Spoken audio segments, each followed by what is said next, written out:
তত্ত্বাবধায়ক সরকারের বিধানকে বাতিল ঘোষণা করা হয়েছিল। আমাদের হাইকোর্ট বিভাগ ওই বাতিলটাকে অসাংবিধানিক ঘোষণা করেছিলেন। আপিল বিভাগের আজকের রায়ের মাধ্যমে ওই তত্ত্বাবধায়ক সরকার হাইকোর্ট ডিভিশন যে বাতিল করেছেন, এই বাতিলটাকে যে বাতিল করেছেন সেই বিষয়টা বহাল থাকবে। অর্থাৎ তত্ত্বাবধায়ক সরকার ব্যবস্থা ফিরে আসতে আর কোনো বাধা থাকলো না।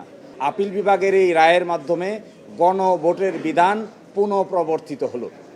তৃতীয় হলো, বাংলাদেশ সংবিধানের অনুচ্ছেদ ৪৪-২ অনুযায়ী নিম্ন আদালতকে রিটের ক্ষমতা দেওয়া হয়েছিল।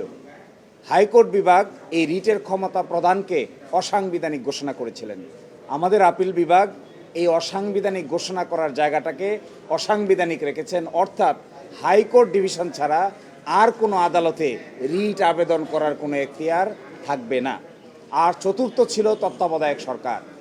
পঞ্চদশ সংশোধনীর মাধ্যমে তত্ত্বাবধায়ক সরকারের বিধানকে বাতিল ঘোষণা করা হয়েছিল। আমাদের হাইকোর্ট বিভাগ ওই বাতিলটাকে অসাংবিধানিক ঘোষণা করেছিলেন। আপিল বিভাগের আজকের রায়ের মাধ্যমে ওই তত্ত্বাবধায়ক সরকার হাইকোর্ট ডিভিশন যে বাতিল করেছেন, এই বাতিলটাকে যে বাতিল করেছেন সেই বিষয়টা বহাল থাকবে। অর্থাৎ তত্ত্বাবধায়ক সরকার ব্যবস্থা ফিরে আসতে আর কোনো বাধা থাকলো না।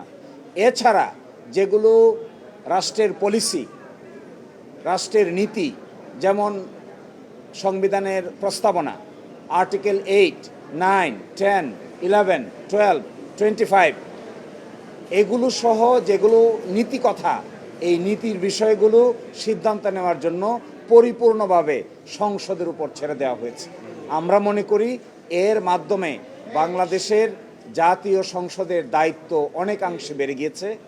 অনেকাংশে জাতীয় সংসদের উপর নির্ভর করবে জুলাই চার্টার থেকে শুরু করে সংবিধান সংশোধন করার ক্ষেত্রে কি কি পদক্ষেপ তারা নেবেন। এই 4টি বিষয় ছাড়া বাকি বিষয়গুলো সংসদের সামনে উন্মুক্ত থাকলো। সংসদ সকলের সম্মিলিত প্রচেষ্টায় 2/3 মেজরিটিতে বাকিগুলোকে পাশ করবেন, কোনটা রাখবেন আর কোনটা রাখবেন না। আজকের রায়ের মর্মকথা হলো 4টি বিষয়কে অসাংবিধানিক ঘোষণা করা হলো। এছাড়া বাকি যে বিষয়গুলো ছিল এগুলো মহান জাতীয় সংসদের উপর ছেড়ে দেওয়া হয়েছে। মহান জাতীয় সংসদ আমাদের এক্সপেকটেশন হবে পাশ করার ক্ষেত্রে জুলাই চার্টারের বিষয়গুলোকে বিবেচনা করবেন, কারণ জুলাই চার্টারটাও আমরা দেখিয়েছিলাম আপিল বিভাগে। জুলাই চার্টারে বেশ কিছু বিষয়ে ঐকমত্য পোষণ করা হয়েছিল।